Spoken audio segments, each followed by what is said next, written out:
wabarakatuh. Selamat malam, salam Waalaikumsalam. sejahtera bagi kita semua. Bapak dan Ibu, peserta pelatihan metode matematika nalaria realistik di pertemuan yang kedua ya, kalau tidak salah hari ini. Alhamdulillah, di malam hari ini saya sangat bersyukur bisa kembali membersamai Bapak Ibu di kegiatan pelatihan yang kami sebut MNR ini, lanjutan dari pertemuan pekan lalu di pertemuan pertama dengan judul literasi numerasi ala MNR. Nah, masuk ke sesi kedua, jadi masih saya akan membersamai Bapak Ibu sekalian dalam kegiatan pelatihan ini selama kurang lebih 90 menit ke depan atau sampai maksimal pukul 21 waktu Indonesia bagian Barat.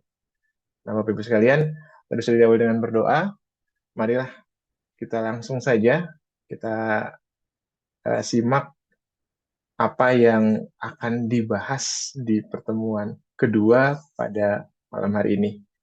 Namun sebelumnya, di sini saya sapa, ini peserta sudah cukup banyak ya.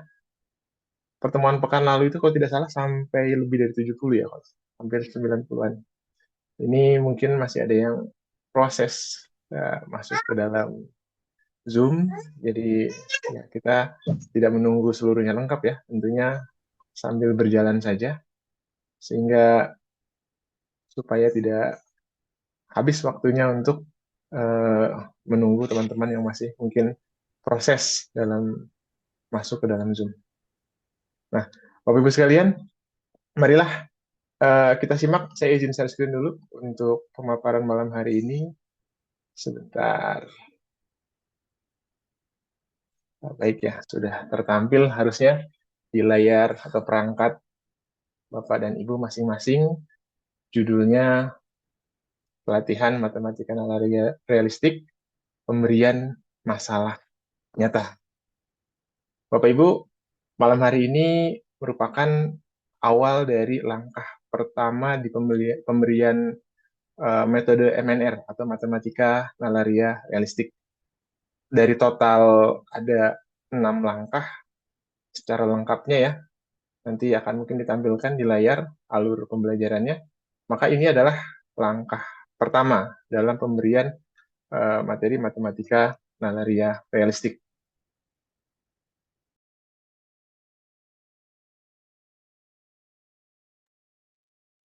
Nah, kita coba lihat apa yang dimaksud dengan pemberian masalah nyata. Nah, namun sebelumnya, saya punya satu pertanyaan nih Bapak Ibu. Pertanyaan yang mungkin bisa dikatakan menjadi eh, apa ya, semacam evaluasi.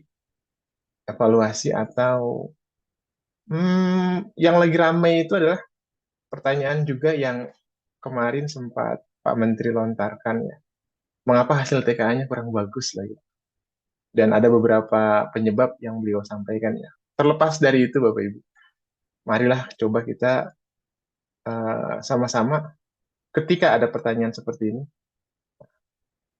apa yang menyebabkan murid, siswa, peserta didik itu lemah dalam memecahkan soal-soal.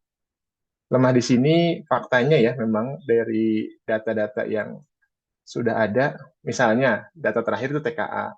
Data-data yang sebelumnya itu yang pernah dirilis tahun 2022 adalah hasil PISA. Bahkan sebelum pandemi, PISA juga 2018, kalau bicaranya matematika atau kaitannya numerasi, memang hasilnya belum membahagiakan gitu ya. Atau dengan maraknya konten-konten yang saat ini ya banyak ya beredar luas, khususnya misalnya di saya di daerah Jawa Barat, Bapak Ibu, bagaimana ya salah satu pejabat politik kami menemukan fakta di lapangan tentang lemahnya murid-murid dalam menjawab soal-soal. Jangankan yang sulit ya, soal cerita misalnya. Soal sederhana matematika, perkalian, penjumlahan, hal-hal sederhana seperti itu pun ternyata masih banyak yang lemah. Nah, Bapak Ibu, ini sebagai bentuk refleksi saja. Kalau Bapak Ibu boleh berpendapat, silakan tulis di kolom chat apa yang menyebabkan murid-murid lemah dalam mengerjakan soal atau memecahkan soal-soal. Ada beberapa yang learning loss, Pak. Pandemi itu membuat siswa-siswa blank gitu ya, konsep hilang. Silakan, mungkin punya pandangan masing-masing. Ini forum terbuka ya. Tidak memahami konsep dasar. Wah, dari Bu Elvira. Ada yang lain mungkin mau berpendapat. Terlalu terpaku contoh, tapi kurang bisa menerapkan. Berarti kurang kreatif ya. Karena kalau sama dengan contoh mungkin bisa. Tapi ketika dimodifikasi sedikit mungkin tidak bisa. Logika tidak jalan. Menarik. Logika tidak jalan, nalarnya berarti belum terasa, berpikir logisnya juga belum terbiasa. Nah, ini senada dengan Bu Wiwin, Pak Ahmad Junaidi nih. Nalar dalam memahami soal kurang. Kalau ini di matematika berarti numerasinya memang belum terlatih dengan baik ya. Karena kaitan numerasi nanti dalam bagaimana mereka melogika atau dalam menalar suatu persoalan sehingga bisa menarik kesimpulan. Jadi numerasinya kurang. Dari Bu Stefani, menarik nih. Saat pandemi PJJ, pembelajaran jarak jauh, yang dijalankan belum matang, sehingga pengaplikasian di lapangan tujuan pembelajaran tidak tercapai. Memang menarik Bapak Ibu ya, waktu saya mengisi pelatihan diminta oleh kementerian, waktu itu saya diminta ke daerah Ketapang, nun jauh di Kalimantan sana Bapak Ibu ya, karena ada program untuk penguatan numerasi di dua wilayah Indonesia, Kayong Utara dan Ketapang. Dan bertemu dengan salah satu pejabat di sana yang mengurusi dinas. Dan beliau termasuk yang diminta tolong waktu implementasi kurikulum Merdeka. Ya, banyak hal lah insight-insight yang saya dapatkan. Salah satunya betapa, uh, misalnya gitu ya, kurangnya jumlah orang yang harus menjadi duta untuk Kurmer dengan banyaknya sekolah yang harus diimbaskan dengan anggaran yang cukup besar. Banyak lah banyak hal. Tentu ada plus minusnya ya dengan kebijakan dari eh, katakanlah pemangku yang sebelumnya. Sebentar, ini kamera saya mati ya? Kok tiba-tiba mati? Sebentar Bapak Ibu. Harusnya bisa ini. Mohon maaf.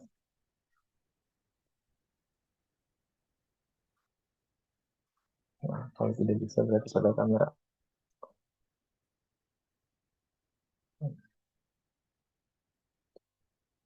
Baik, kalau gitu saya pakai kamera laptop saja Bapak Ibu ya. Tapi biasanya gambarnya kurang bagus daripada tidak ada sama sekali wajahnya ya. Nah, baik, agak kuram dia kalau laptop. Tapi daripada tidak ada. Terkadang siswa SD belum mampu operasi negatif ketika masuk SMP, sudah aljabar sehingga lebih sulit memahami. Ya, saya sepakat aljabar sudah masuk ranah yang semi abstrak, bahkan beberapa abstrak ya, dan itu harusnya dikuatkan di SD. Itu bekal pentingnya di SD itu. Sebelum mereka masuk ke dunia matematika yang lebih abstrak, maka konkretnya dikuatkan di SD. Terlalu andalkan guru belajar di sekolah. Berarti mungkin maksudnya kalau di rumah kurang gitu ya intensitas belajarnya. Salah satu yang menjadi tantangan bersama Bapak Ibu memang distraksi dari gawai, entah itu handphone atau mungkin tab atau ya perangkat-perangkat lainnya yang mendistraksi mereka lebih senang scrolling gitu ya daripada baca apalagi belajar mandiri. Ini terasa sekali nih. Kurang menghargai proses mendapatkan hasil, berfokus pada hasil saja. Wah, dalam sekali nih. Kurang latihan soal. Nah, saya menarik nih, kurang latihan soal. eh ada satu sahabat saya yang mengatakan, Pak Riki, kalau menurut saya, salah satu solusi juga di tengah saat ini gitu ya, ketika anak-anak kurang apa namanya pemahaman matematikanya gitu atau kurang hasil TK-nya gitu adalah dengan drilling soal gitu. Kalau kita mungkin dulu di drilling ya, tiap hari menghafalkan perkalian, latihan soal lagi. Meskipun tantangannya tentu, apakah anak sekarang sama nurutnya gitu dengan anak zaman dulu di tengah gempuran berbagai hal yang lebih menarik gitu ya. Nah, saya tidak menafikan bahwa era saya SD dulu mungkin tidak banyak hal-hal menarik yang membuat distraksi seperti era sekarang. Dulu mungkin nonton televisi saja satu dua yang punya TV ya. Itu pun zaman TV berwarna atau TV hitam putih atau stasiun TV-nya belum banyak yang bervariasi. Anak sekarang ya Netflix, YouTube, banyak sekali ya game online di HP, bahkan tidak harus nonton TV, tidak harus pergi ke warnet, cukup di HP-nya itu bisa anteng berjam-jam seharian.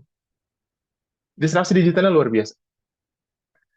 Pada intinya, terima kasih Bapak Ibu nih sudah ikut uh, sumbang saran dan pemikiran. Itu semua adalah ibaratnya kegundahan Bapak Ibu ya, kegundahan kita bersama.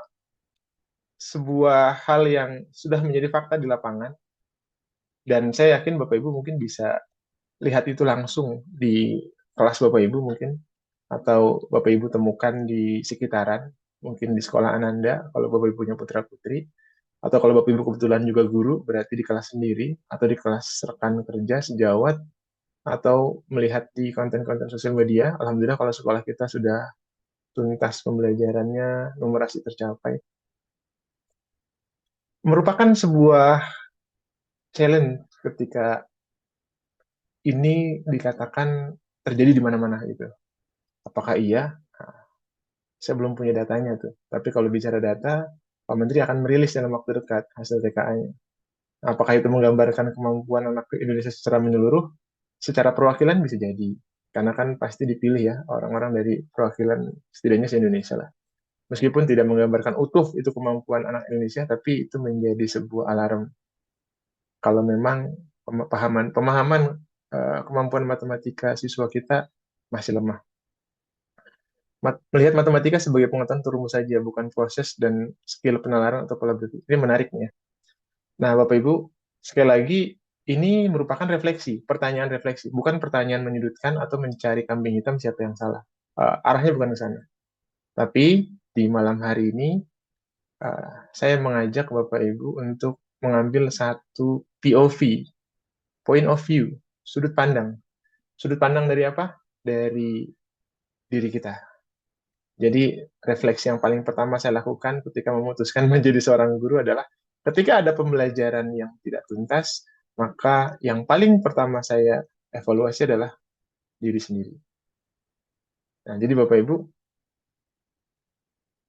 ada tiga hal yang saya mau coba sharing. Pertama, jika guru hanya mengerti sedikit, maka ia hanya dapat memberi sedikit.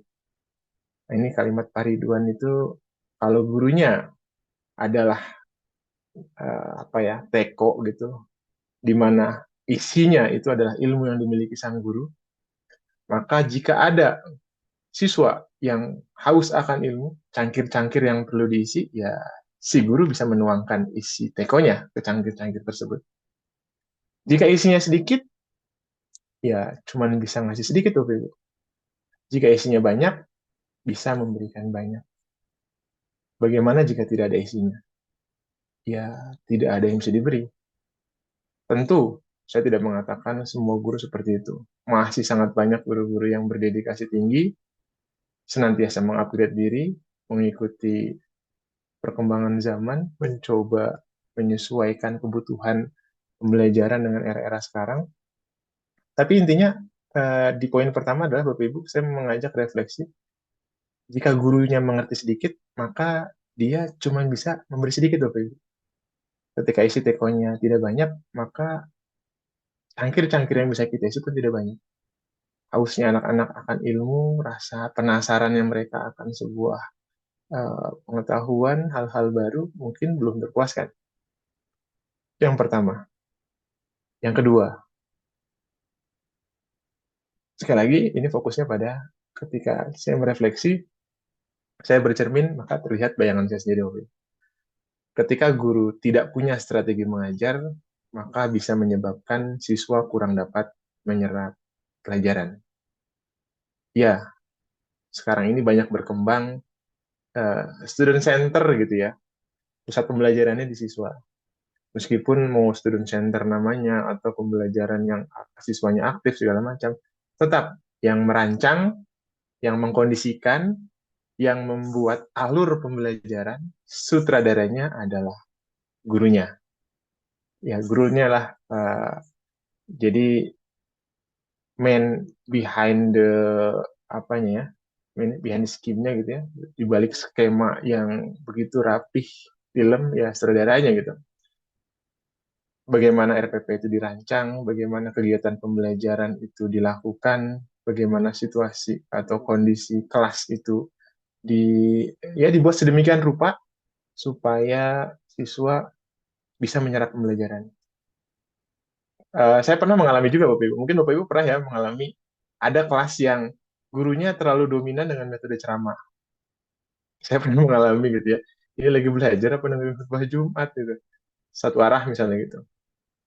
Pelajaran matematika, alhamdulillahnya saya ketemu gurunya interaktif. Mungkin itu ya salah satu alasan mengapa saya memilih matematika nih. Ketika sudah besar jadi guru, ngajar apa ya? Ngajar matematika ternyata. Karena ya saya bersyukur bertemu dengan guru-guru yang mengajar matematikanya itu ada saja hal-hal yang menarik yang membuat saya jadi tidak bosan-bosan gitu ya. Hal baru apa lagi nih? Besok bawa apa lagi nih? Besok ngajar apa lagi? Sehingga guru memang perlu strategi mengajar supaya tidak membuat anak-anak katakanlah jadi tidak bisa menyerap pembelajaran. Ya kita sudah pahami bersama Bapak Ibu ya sebagai guru, anak-anak punya kecenderungan misalnya menyerap pembelajaran melalui auditori atau mungkin melalui visual, kinestetik atau mungkin perpaduan di antara tiga itu. Tapi dominannya mungkin salah satu di antara tiga.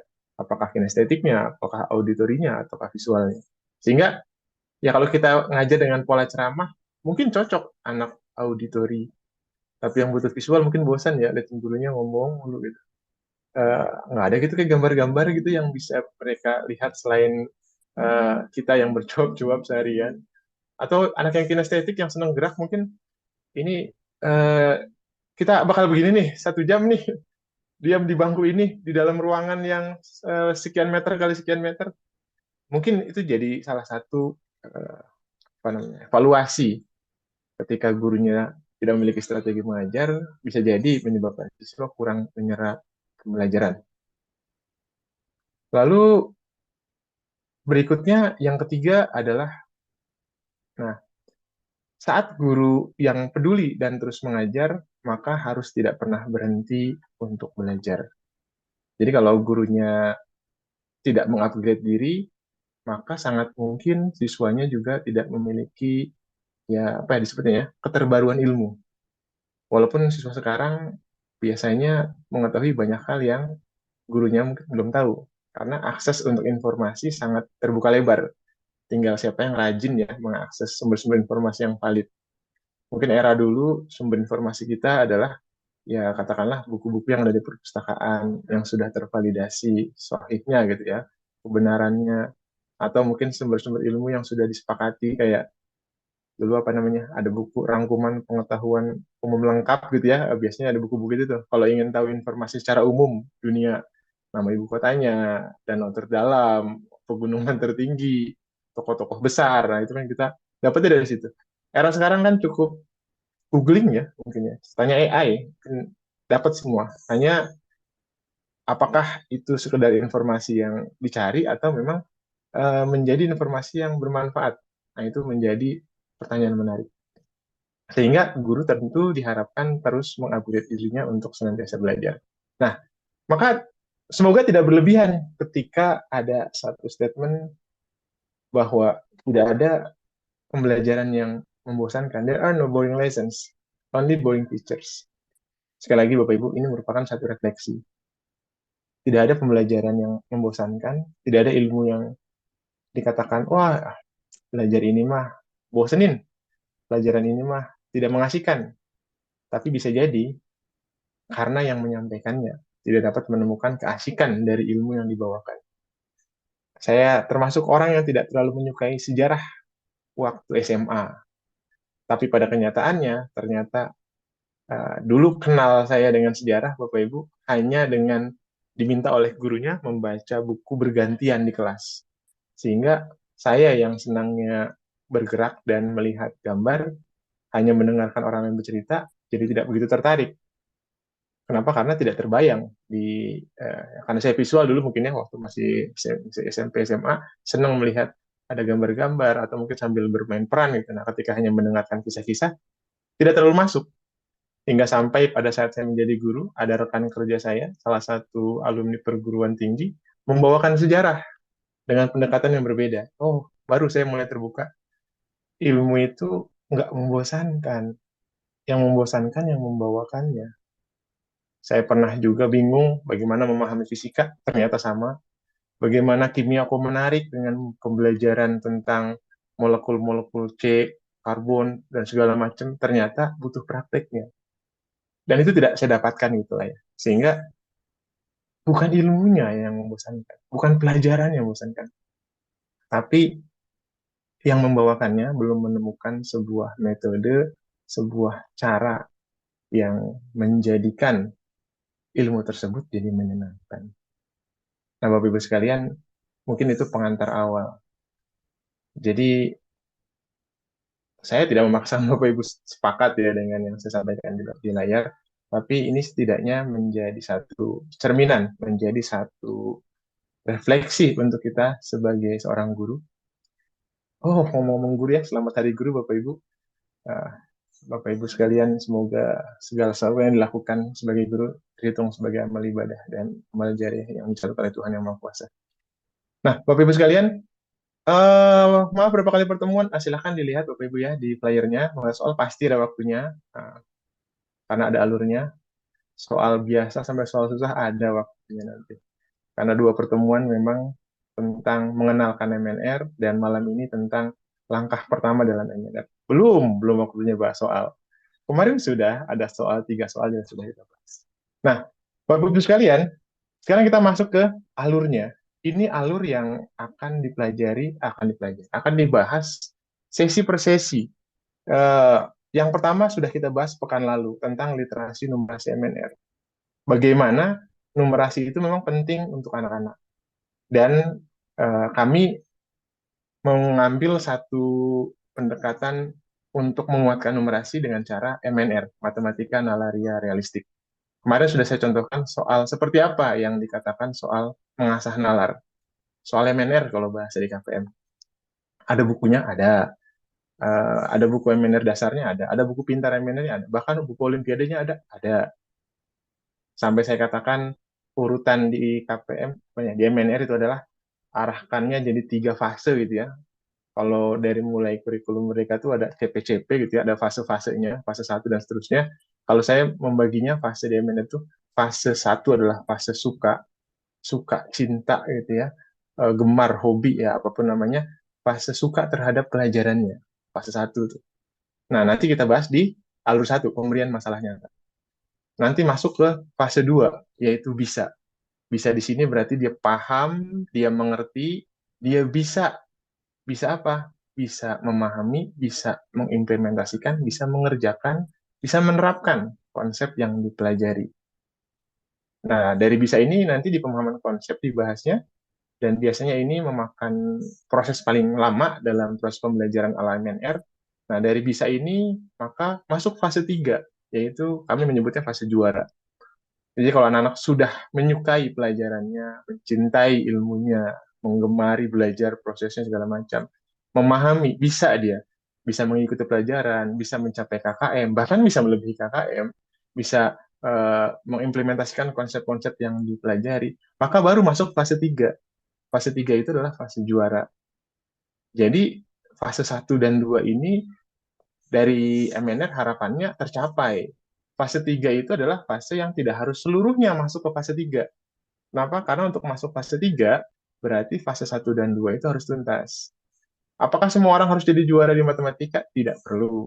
Kecuali dia memiliki passion yang tinggi, memiliki, katakanlah, ya ada bakat juga mungkin ya, kesenangan terhadap matematika yang lebih daripada teman-teman sebayanya, bisa diantarkan ke fase 3. Uma,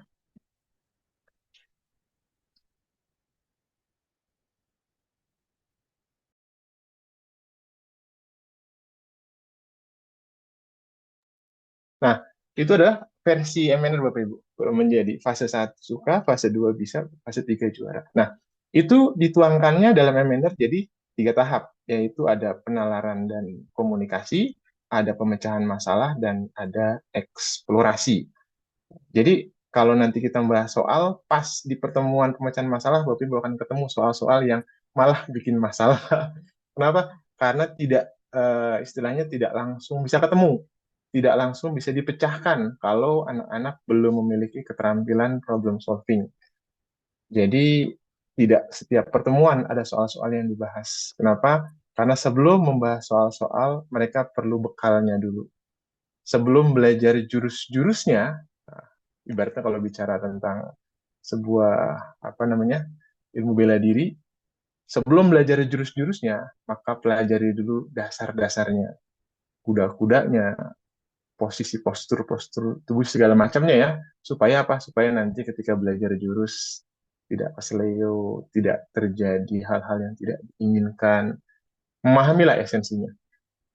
Jadi di kalau di alurnya bisa dilihat Bapak Ibu ya, itu ada gambarnya, ada buku MNR itu untuk penguatan dua alur, yaitu pemberian masalah nyata serta pemahaman konsep.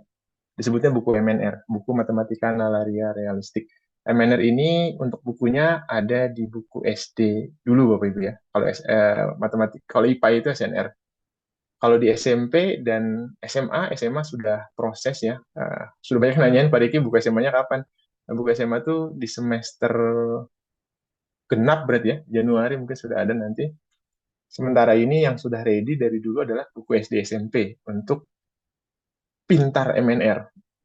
Jadi kalau penguatan numerasi, buku MNR, kalau mau persiapan Olimpiade, namanya buku Pintar MNR. Nah, di buku Pintar ini tidak hanya sekedar membahas masalah nyata dan pemahaman konsep, tapi membahas penalaran komunikasi, bagaimana menguatkan nalar lewat soal-soal ala KPM. Ada pemecahan masalah, bagaimana mengenalkan soal-soal cerita yang ternyata ada beragam strategi menyelesaikannya. Nah, itu berarti di pertemuan keberapa tuh? 4 kalau saya atau kelima. Eksplorasi, bagaimana mengenal soal-soal tidak umum, soal-soal yang tidak ada rumus tertentunya, tapi membutuhkan creative thinking, membutuhkan eh, ide-ide yang mungkin out of the box. Nah, itu nanti ada babaknya. Kalau tujuan akhirnya, Bapak bisa lihat di alurnya adalah bagaimana aplikasi dalam kehidupan. Ya, senada lah ya dengan numerasi, bagaimana kemampuan matematika itu bisa diterapkan dalam pembelajaran dan juga dalam kehidupan. Berarti sebelum membahas soal kompetensi MNR harus belajar apa tadi itu? Harus belajar MNR 1 sampai 6 dan pintar MNR 1 6. Tidak harus kalau pintarnya, kalau MNR-nya disarankan iya. Karena kalau mau menjalankan metode MNR berarti targetnya misalnya penguatan numerasi cukup buku MNR sampai 1 sampai 6 tuh ya. Buku pintar itu jika Bapak Ibu mau membentuk apa disebutnya kalau di sekolah klub matematika lah gitu ya. Kalau di KPM namanya KNS, klub matematika di kelasnya. Mungkin ada beberapa ya di sini yang sekolahnya sudah menjalankan itu buku pintar. Tapi kalau untuk numerasi cukup buku MNR saja. Seperti itu ya. Nah, sekarang kita coba masuk ke alur satu, pemberian masalah nyata. Apa yang dimaksud pemberian masalah nyata dari versi MNR?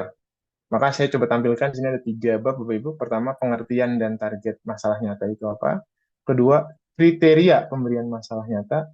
Dan yang ketiga, contoh serta simulasi pemberian masalah nyata versi MNR. Baik, pertama, masalah nyata menurut MNR. Bapak Ibu, masalah nyata di MNR itu artinya adalah kendala atau persoalan yang ya butuh penyelesaian. Ini ada masalah nih dalam kehidupan butuh penyelesaian. Untuk apa masalahnya dibawakan? Untuk mengantar mereka membangun pengetahuannya dan menemukan pengetahuan baru. Masalah nyatanya seperti apa Pak Riki? Nah, mau belajar apa hari itu, maka dicarikan masalah nyata yang berkaitan dengan pelajarannya. Belajar pecahan. Dalam kehidupan pecahan itu kaitannya dengan apa ya? Kalau spesifik misalnya tentang bab persen, oh kita cari berarti hal-hal yang berkaitan dengan persen. Tampilkan misalnya foto di sebuah apa supermarket yang ada tulisan diskonnya. Ada yang tahu nggak maksud itu apa tuh gitu? Diskon sekian persen, atau di belakang ciki yang mereka sering makan kandungan gulanya berapa persen segala macam. Masalah nyata memang ada dalam kehidupan. Buat apa mereka perlu tahu persentase yang ada di belakang ciki itulah, atau mungkin diskon yang ada di mungkin kalau zaman sekarang di e-commerce juga suka ada tuh ya, diskon sekian persen segala macam. Apa urgensinya gitu mereka tahu itu? Nah, itu pengantar masalah nyata. Belajar apa lagi? Belajar KPK. Nah, apa yang kira-kira menjadi masalah nyata dalam implementasi KPK di SD ya? Di SMP masih bisa tuh, himpunan masih bisa dicari. Aritmetika sosial, harga jual harga beli masih bisa. Nah, mungkin tidak seluruhnya ya Bapak Ibu ya. Bapak Ibu yang ngajar SMA tentu pusing sendiri kali ya ketika, Pak Riki kalau logaritma masuknya gimana Pak Riki masalahnya tanya. Nah, sebenarnya untuk tingkat SMA diharapkannya itu justru sudah tuntas di SD SMP-nya. Nah, itulah hadirnya MNR itu menjembatani proses pengenalan awal matematikanya. Jadi ketika masih SD, mereka memahami mengapa dibutuhkan, apa sih pentingnya bisa menguasai perkalian, manfaatnya apa sih emang tahu perkalian, oh ternyata memudahkan proses menghitung. Dalam menjumlahkan tuh kalau berulang-ulang ternyata bisa dipersingkat dengan kali. Ngapain kita ngitung jumlah jari tangan teman kita yang ada di kelas jumlahnya 30 manual satu-satu. Ternyata itu dipersingkat bisa dengan 30 kali 10. Kenapa? Karena orangnya ada 30, berarti 30 kali itu 10-nya. 10 tambah 10 tambah 10. Hitung 30 kali kan repot. Ternyata bisa disingkat dengan 30 kali 10. Menghitung jumlah matanya, oh berarti 30 kali 2. Menghitung jumlah hidungnya, ya 30 kali 1, dan lain-lain ya. Itu merupakan salah satu uh, bridging atau jembatan persoalan yang ada dalam kehidupan membutuhkan penyelesaian dari materi yang disampaikan. Tentu fokus utamanya adalah di tingkat SD. Ya, semakin tinggi tentu semakin abstrak tadi yang saya katakan ya. Apakah kita bisa menemukan masalah nyata berkaitan dengan limit? Saya belum punya jawabannya tuh. Trigonometri bisa jadi ada gitu ya, menghitung arah kiblat kalau muslim gitu, itu pakai trigonometri itu. Laju pertumbuhan penduduk itu pakai logaritma. Tapi kayaknya kurang realistis gitu. Tapi kan inti utamanya ketika sudah SMA bukan tentang aplikasi dalam kehidupan tentang masalah nyatanya, tapi pola pikir yang dilatih di matematika itu akan sangat bermanfaat dalam kehidupan. Masalah nyatanya dikuatkan di SD dan dibiasakan di SMP. Nah, saya punya satu video Bapak Ibu. Salah satu film yang saya sering kutip atau saya sering ceritakan ke guru-guru adalah film India. Nah, Three Idiot, Bapak Ibu mungkin pernah dengar ya. Ini salah satu potongan film ketika, uh, karena filmnya 3 jam, nggak mungkin saya tayangkan keseluruhan ya. Saya tampilkan satu potongan Bapak Ibu tentang bagaimana ketika sebelum belajar itu bisa membangkitkan rasa ingin tahu siswa peserta didik. Ini konteksnya untuk mahasiswa ya, tapi bisa kita terapkan dengan penyesuaian kepada siswa peserta didik di kelas. Kita lihat sama-sama film Bapak Ibu. Potongan ya.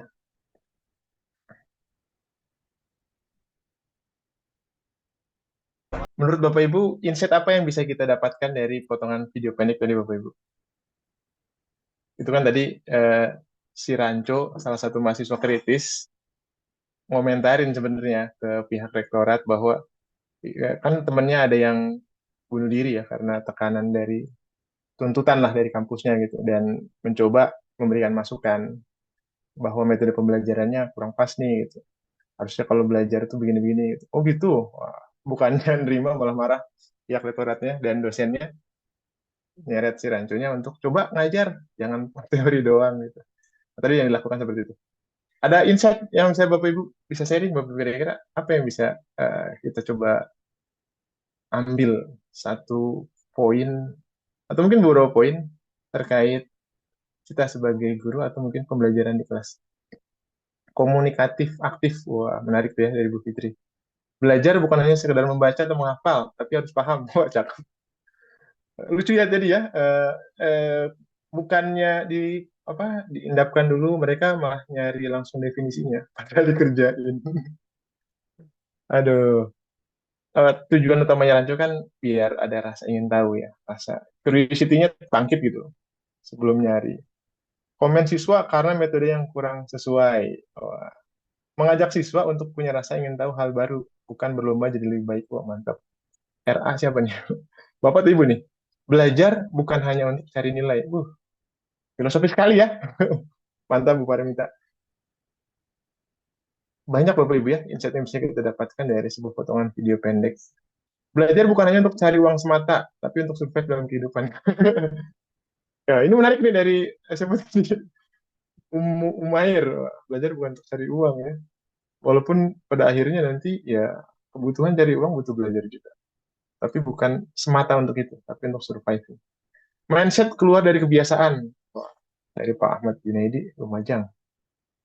Lumajang, Lumajang. Oh, saya lagi ini ya dengar kemarin berita Semeru ya. Semoga teman-teman yang di sana kondisinya lekas normal lagi ya. Katanya memang sering terjadi. Dari Bu Putih, bahkan murid kita juga bisa jadi guru kita dalam banyak hal. Karena kadang saat sudah merasa nyaman dan bisa, kita sulit menerima masukan membangun. Wah, dalam sekali ini ya. Ini moment of jelek masing-masing ya. Kalau merasa ini bukan satu apa namanya Bapak Ibu aib ketika kita belajar dari murid kita sendiri. Karena memang salah satu yang membuat saya cinta sebagai guru adalah alih-alih kita ngasih pembelajaran ke anak-anak, ternyata mereka yang memberikan inspiring buat kita ya. Tidak apa nilai jelek, yang penting adab tidak jelek. Wah, Pak Yongki, mantap. Kadang kita belajar hanya ingin terlihat unggul dan lebih tahu, bukan belajar sesungguhnya. Ini saya yang belajar dari Bapak Ibu nih, dari komen-komennya nih. Luar biasa. Dari potongan video yang nggak sampai 3 menit itu ternyata banyak insight yang bisa didapatkan ya. Belajar bukan hanya tentang nilai, tapi proses pembelajaran yang juga menentukan cara siswa memahaminya. Ini Lumajang banyak ternyata ini. Bu Khairiyah Lumajang juga. Kalau KPM Lumajang ada Bapak Ibu ya. Ketemu Pak Bahrul Ulum tuh. Itu ngobrol-ngobrol. Bapak Ibu, terima kasih nih insight-nya. Saya mengapa senang nonton kayak Three Idiot itu, sebagai guru banyak hal yang saya dapatkan gitu ya. Apalagi nonton 3 jam. Di luar tentang nari dan segala macamnya, dia kan pasti, namanya dia pasti ada aja.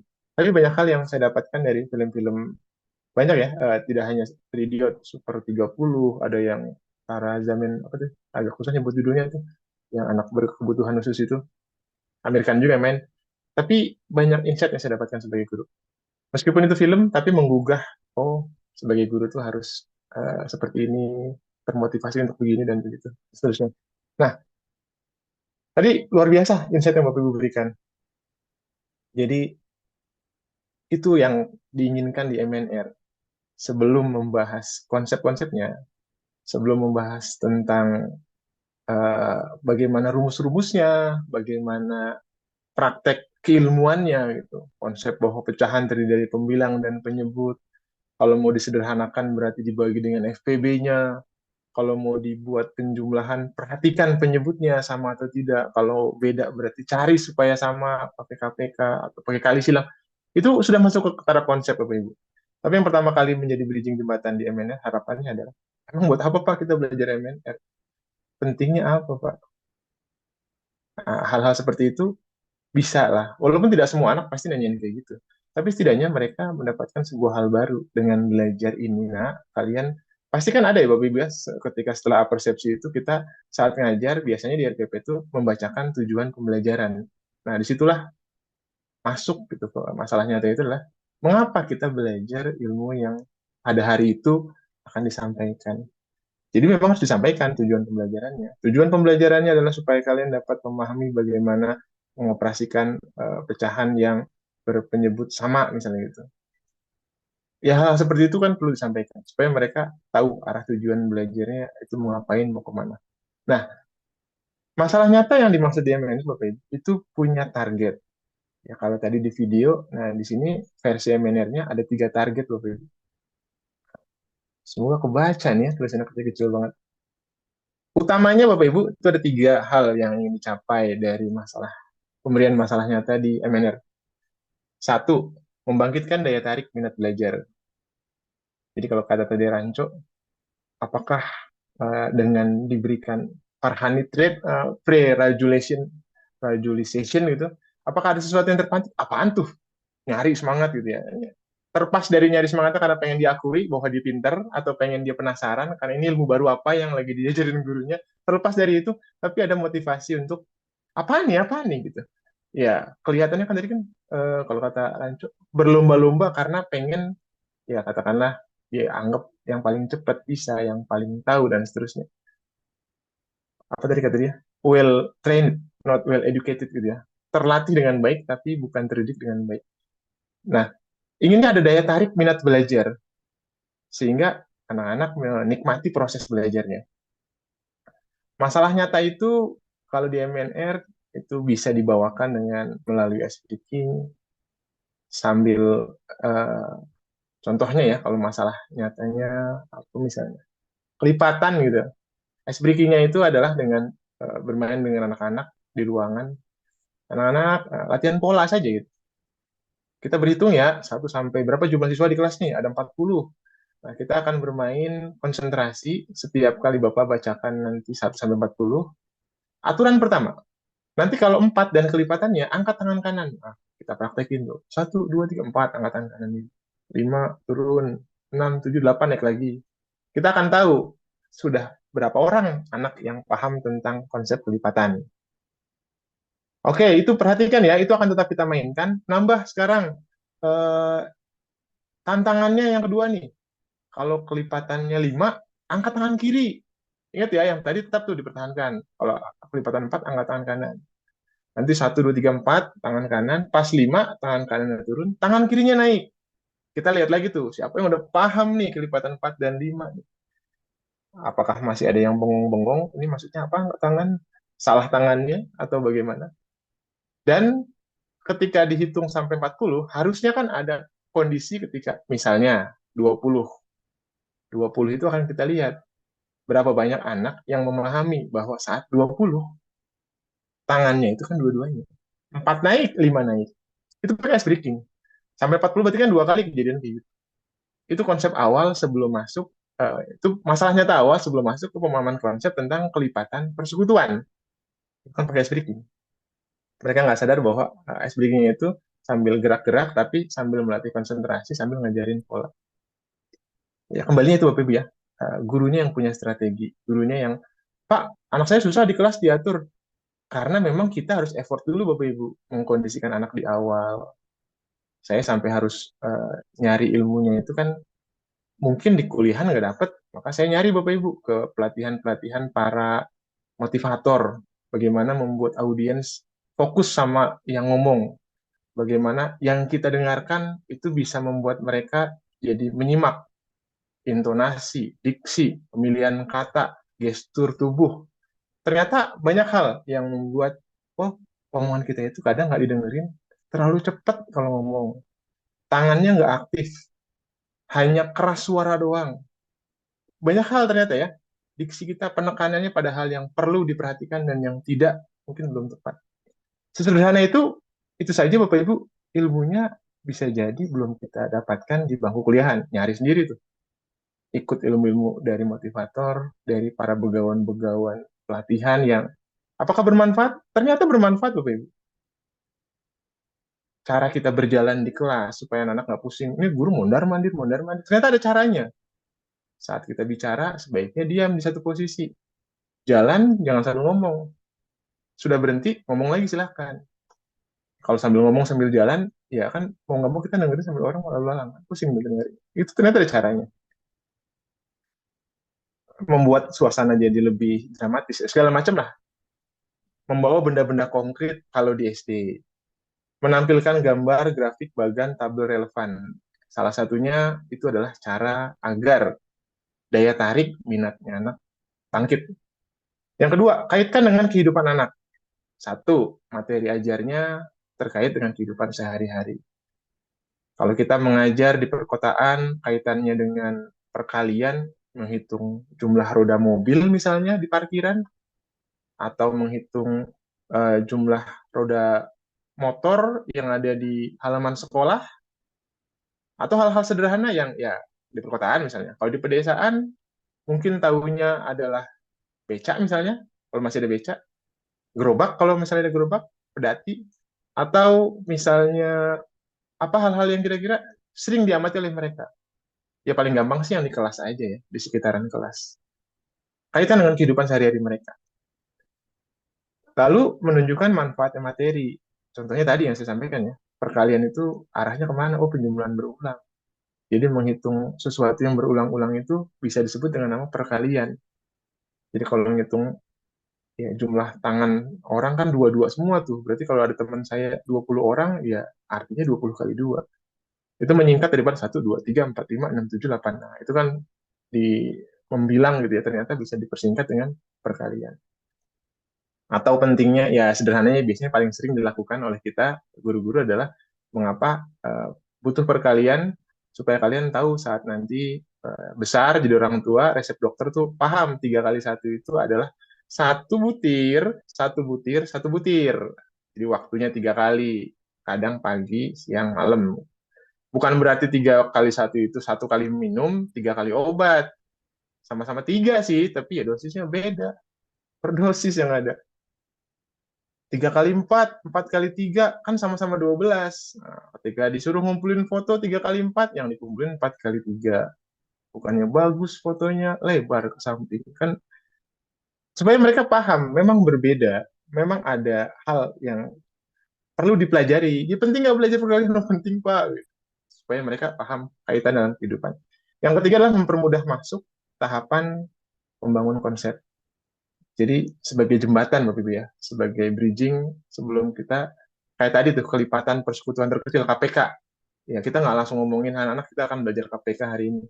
Tapi bukan KPK yang nangkepin koruptor, bukan ya. KPK di sini adalah K-nya kelipatan, P-nya persekutuan terkecil. Yang kayak apa? Nah kita buat pohon faktor dan seterusnya. Kan nggak ke sana dulu. Ya, jadi terjemah dari kelipatan tuh kayak apa? Persekutuan itu yang bagaimana? Dan kenapa disebut KPK? Memang yang paling kecil tuh yang mana yang paling kecil? Nah, kalau itu dilakukan, apakah harus selalu seperti itu ketika KPK-nya makin besar bilangannya? Kan repot ngitungnya kalau kalau cuma KPK 3, 4 sama 5 tadi mah gampang. 4, 8, 12, 16, 20, 5, 15, 5, 10, 15, 20. Ketemu di 20 KPK-nya. Bagaimana kalau 24 dan 36? Anak-anak ngitungnya nggak lancar lagi. 24 tambah 24, tambah 24 lagi. Kan nanti baru kita kenalkan, ada nah cara lain namanya faktor. Nanti cara mesin, nah itu adalah matematika. Jadi kalian tidak perlu manual dengan cara dicari kelipatannya satu-satu. Kalian cukup buat pohon faktornya. Nah, itu adalah bridgingnya. Masalah nyata masuk pemahaman konsep. Nanti di pemahaman konsep dikenalkan cara-cara yang unik tadi.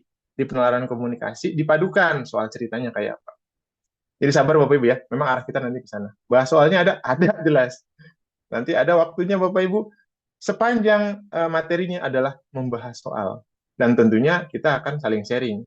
Kenapa Bapak Ibu dapat jawaban seperti ini? Boleh cerita pakai voice, pakai tulisan juga boleh. Nanti sabar, akan ada waktunya ke sana. Nah, itu target Bapak Ibu. Harapannya tiga dari mana? Daya tariknya bangkit, kehidupannya terkait, masuk konsepnya itu tidak rumit. Jadi smooth gitu lah ya. Tidak tiba-tiba, oke, perhatikan nih, karena pecahan. Pecahan itu, ini nih, ya, lambangnya kayak gini nih. A per B. A itu apa? A itu pembilang ya. Ingat, pembilang. Pembilang itu di atas ya. Nah, yang bawah itu namanya penyebut. Apa yang atas? Pembilang. Bawah apa penyebut? Nah, contoh nih, contoh. 3/4 itu tiganya itu pembilang. 4 itu penyebut. Ya boleh-boleh saja ngajar begitu. Nggak ada larangan. Toh, yang namanya ngajar, bagaimana mentransfer ilmu yang sudah ada pada anak-anak gitu kan. Nah, bridgingnya saja gitu. Kadang anak-anak merasa, iya di buku ada sih kayak gitu lah. Buat apa kita butuh guru kalau cuma ngebacain yang ada di buku? Kan butuh penerjemahan, emang ini kalau di kehidupan kayak apa gitu.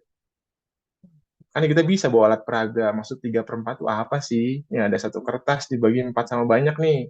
Kalau tiganya diambil, itu namanya 3/4. Ini ada satu kue nih, dipotong jadi 5 bagian sama nih. Kalau diambil satu bagian itu namanya 1/5.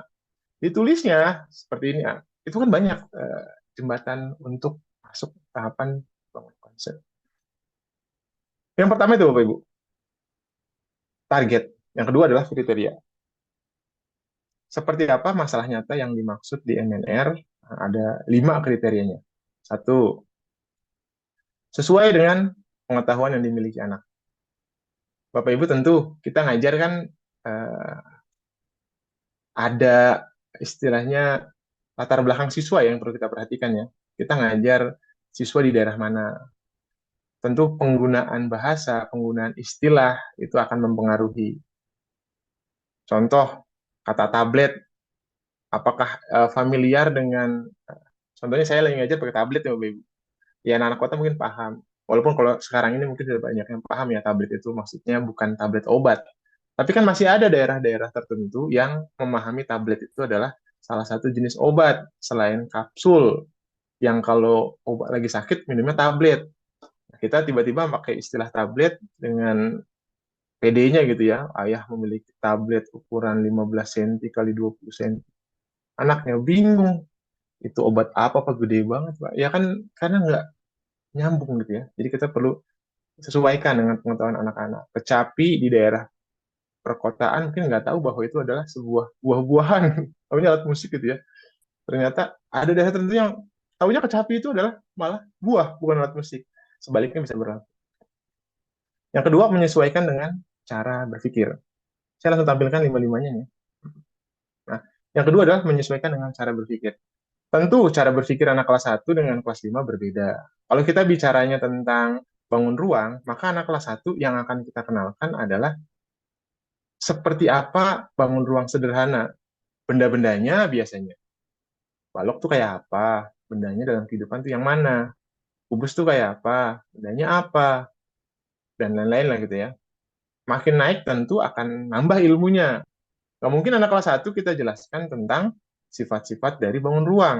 Ada yang namanya rusuk, ada yang namanya titik sudut, ada yang namanya permukaan. Kan nggak mungkin juga. Kenapa? Karena cara berpikir anak-anak berbeda-beda sesuai jenjang kelasnya. Makanya ilmunya disesuaikan. Berjenjang lah ya. Anak-anak kelas 3 taunya rusuk dikenalkan sama guru IPA-nya adalah tulang di manusia gitu ya. Bu, itu kubus punya rusuk. Emang dia kayak manusia ya, punya tulang juga ya. Jelasinnya kan agak repot gitu-gitu kan. Jadi ada waktunya nanti kapan mereka dikenalkan tentang istilah-istilah karena cara berpikirnya juga perlu disesuaikan. Hal ketiga, versi MNR adalah melibatkan sebanyak-banyaknya panca indera. Ya, kalau auditory itu adalah pada pengoptimalan fungsi telinga misalnya, visual itu pada fungsi mata atau kinestetik itu pada fungsi peraba misalnya segala macam, maka memungkinkankah kita mengatur sebuah pembelajaran yang ada pengalaman-pengalaman yang mengoptimalkan fungsi-fungsi tersebut. Ada benda buat dilihat, ada alat peraga yang bisa dipegang, dicoba sama anak-anak. Ketika belajar mengenal waktu, mungkin bisa kita bawakan jam dinding asli, real, kalau belajar jamnya analog, atau mereka suruh bawa dari rumah, kayaknya orang tuanya protes ya. Ya kita bawakan contoh satu lah, biar nggak cuma ngomongin, lihat gambar anak-anaknya, di gambar itu kurang nyata. Bawa jam dinding aslinya saja. Ini maksud jarum panjang, jarum pendek. Ini yang kecilan tipis ini namanya detik nih. Maksudnya detik tuh, liatin. Kita lihat nih ya, dari angka 12 detiknya kalau bergeser sampai ke angka 12 lagi. Nanti yang paling panjang nih namanya jarum menit itu akan geser dikit. Nah, nanti yang menit, nah kalau dia bergeser dari angka 12 ke 12 lagi, nanti yang jarum panjang paling pendek, jarum panjang paling pendek. Jarum paling pendeknya itu geser lagi tuh dari angka 8 ke angka 9. Nah, itu kayak gitu namanya jarum fungsi fungsi jam gitu. Itu adalah melibatkan panca indera. Kalau nggak mau lama kayak gitu ya pakai animasi. Zaman sekarang bisa ya dicari animasinya ya. Kalau benda nyatanya nggak ada. Nah, MNR intinya mengarahkan libatkan sebanyak-banyaknya panca indera. Gunakan benda-benda sekitar sebagai alat peraga.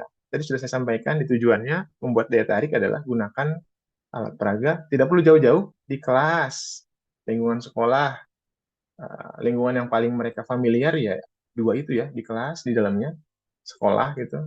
Karena dalam satu pekan kayaknya mereka banyakkan di sekolah ya, di rumah mungkin hari Minggu doang. Satu minggu lah katakan. Senin sampai Jumat kan di sekolahan. Dari di sekolahan paling banyak mana di kelas. Mungkin di masjid ada, di lapangan ada ya. Tapi kan itu lingkungan familiar. Maka gunakan benda-benda di sekitar sebagai alat bantu pembelajaran.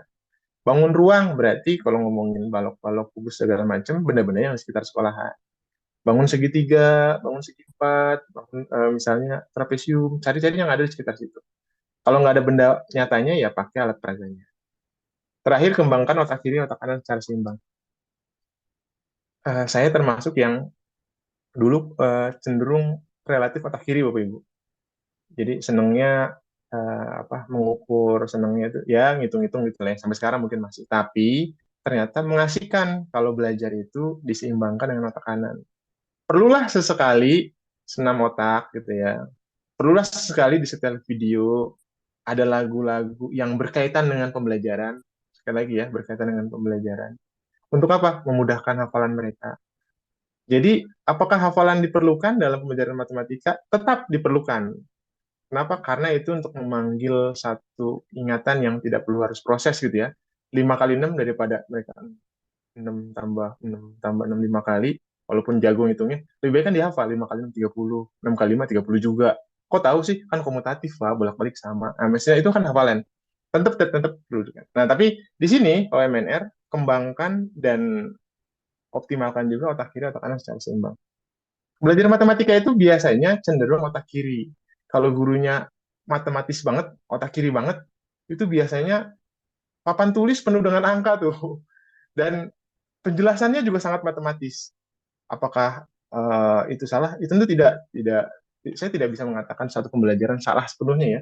Tapi alangkah lebih baik itu, misal gitu, kalau anak SD, saya kadang dulu ngajar itu Bapak Ibu stok spidol setidaknya 3 warna, biru misalnya, merah, hitam.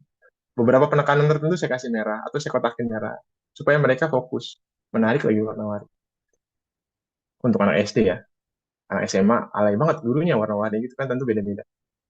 Jadi salah satunya seperti itu. Atau ada jeda sebentar, lalu saya tayangkan video motivasi misalnya itu. Atau saya tayangkan musik untuk meringankan mereka kepenatan gitu kan. Ada beberapa musik yang penyeimbangkan otak kiri otak kanan gitu ya, yang gerakannya jari senam otak gitu kan ada lah gitu. Kalau yang di Jepang tuh yang gerakan menghapus segala macam itu kan untuk membangkitkan kembali semangat. Oke, itu adalah kriteria kriteria masalah nyata. Nah, jadi kalau dari sini masalah nyata ini merupakan jembatan masuknya anak-anak. Nah, kalau contoh yang lama yang sudah pernah dibawa oleh guru-guru kita, ya contohnya gini nih, masalah nyata pakai jari, buku-buku jari. Kelihatannya sepele, Bapak Ibu, tapi mengantarkan sebuah fakta ternyata tidak harus dengan hal-hal rumit. Fakta tentang berapa jumlah hari dalam 1 tahun, yang 365 hari, 366 kalau kabisat, itu cukup pakai buku-buku jari. Tidak harus pakai modal kalender yang tentu berbeda-beda kan. Kalau tahunnya kabisat, Februarinya 29, kalau enggak 28. Nah, pengetahuan ini itu merupakan masalah nyata yang bisa diantarkan. Bridging awal gitu ya.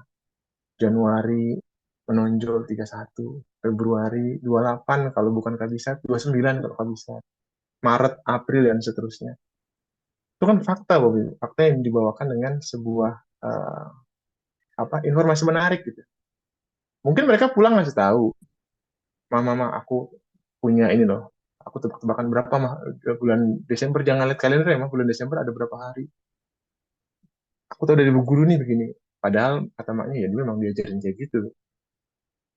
Jadi kadang ada hal-hal yang kelihatannya sepele, tapi itu menjadi satu informasi menarik. Pak, kapan mulai pelatihan soal? Kayaknya saya udah ngomong tadi ya. Di masalah nyata tidak ada soal yang saya bahas gitu. Kalau Bapak nunggu pembahasan soal nanti di penalaran komunikasi dan pemecahan masalah. Pemahaman konsep mungkin ada ya, itu lebih ke konsep. Bagaimana trik perkalian versi MNR gitu ya. Perkaliannya apakah selalu susun ke bawah? Ada trik lain loh, cara-cara unik gitu ya. Pengurangan kok susah apa buat anak-anak? Ada cara pendekatannya. Nah, itu ada babnya masing-masing. Jadi sabar saja Bapak Ibu. Nah, ini contoh Bapak Ibu, contoh lain. Anak-anak itu, ya saya tidak tahu ya kalau anak sekarang, apakah mereka masih ingat tentang satuan panjang, satuan berat. Saya pernah nanya ke anak-anak SD sekarang, ternyata kalau satuan kuantitas ternyata banyak yang nggak tahu. Satuan waktu lah, tahunya cuma 1 jam 60 menit masih tahu ya, 1 menit 60 detik. Tapi ketika agak lebih tinggi, 1 tahun masih 12 bulan masih tahu tuh. Bulannya apa aja masih tahu. Tapi ketika satu windu, ada yang tahu, ada yang nggak.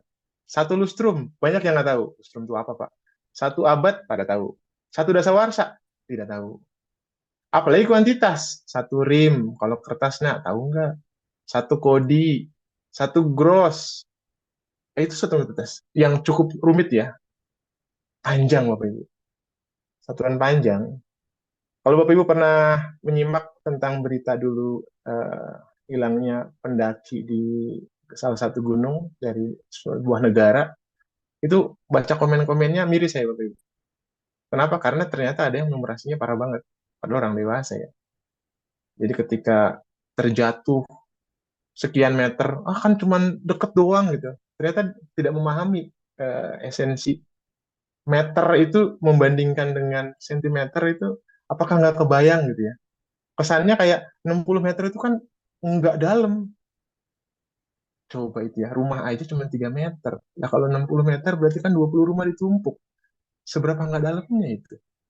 Jadi kadang-kadang tidak memahami pokok persoalan karena tidak mampu membayangkan yang sederhana, satuan panjang. Seberapa lamanya sebuah proses itu, kenapa? Karena nggak paham satuan waktu, satuan berat, tidak mampu membayangkan ketika ada sebuah benda jatuh, kan benda gitu doang jatuh, emang berapa beratnya dek? 1,2 ton, emang itu berat dek, batu gelinding dari gunung, emang 1,2 ton kayak apa? Nggak paham esensi ton jadi kilo itu berapa. Nah, di masalah nyata Bapak Ibu, satuan panjang ini kan punya banyak cara dikenalkannya. Di masalah nyata MNR bisa dengan cara ya dihafalkan. Mau gimana lagi kan harus hafal. KM, HM, DAM, MDM, CM, MM. Kalau berat berarti kan tinggal main ujungnya doang ya. KG, HG, DAG, G, DG, CG, MG gitu. Tambahannya ada ton, kuintal. Nah, nanti ada ons misalnya gitu. Kalau kilometer, hektometer nanti meningkatnya ketika satuan kuadrat, kilometer kuadrat, hektometer kuadrat, hektar, nah gitu ya. Nanti dekameter kuadrat, are ya gitu-gitu. Nanti ada. Nanti kalau yang pangkat 3 kena liter, cc, dan seterusnya. Tapi inti utamanya kan berarti mereka harus kenal dasarnya. Ini yang ada 7 ini, apakah anak-anak sekedar hafal atau mereka fun, senang menghafalnya. Sekali lagi, karena pintu masuk PMNR yang pertama adalah suka. Ya gimana caranya mereka suka? Nah, SD gitu ya. Maka salah satunya pakai, misalnya kita buat semacam jembatan keledai lah ya.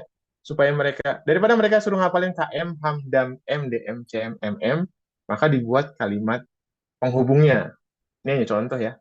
Kucing hitam dalam mobil, desi centil mondar mandir. Banyak variasinya Bapak Ibu. Bapak Ibu bisa cari di internet. Kucing hitam dalam mobil, desi centil mondar mandir. Nanti mereka, kucing KM, hitam HM, dalam DAM, mobil M, meter. Terus desimeter DM, centil centimeter cm, mondar mandir milimeter. Masih belum kuat juga Bapak Ibu. Tambahkan penguatnya, seimbangkan otak kiri otak kanan, maka pakai lagi kayak gini misalnya.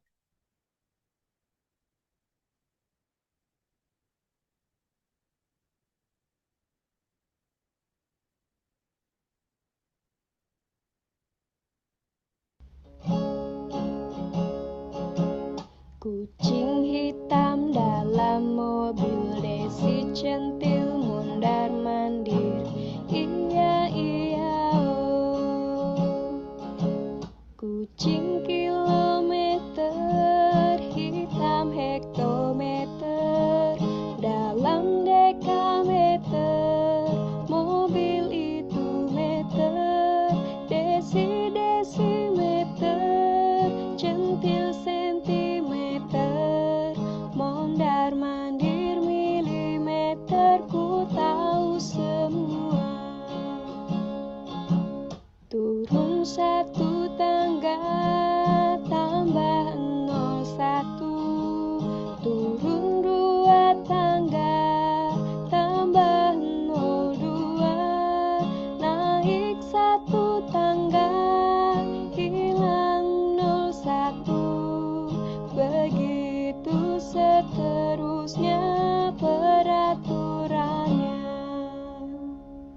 Menarik Bapak Ibu, ketika pandemi berlangsung itu saya menemukan banyak guru-guru kreatif yang membuat eh, video seperti tadi ya. Itu banyak Bapak Ibu, ada tentang satuan berat, satuan waktu dengan caranya masing-masing.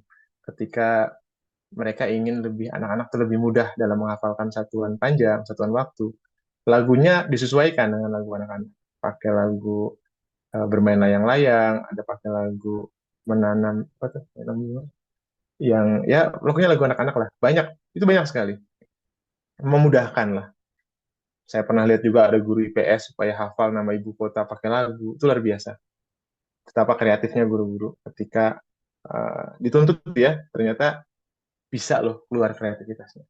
Kalau kita mampu, kita bisa bikin yang baru. Yuk. Kalau kita memang keterbatasan waktu, ya silahkan gunakan karya-karya orang yang kalau dia upload di YouTube pasti sudah sangat diizinkan untuk digunakan sama kita di kelas.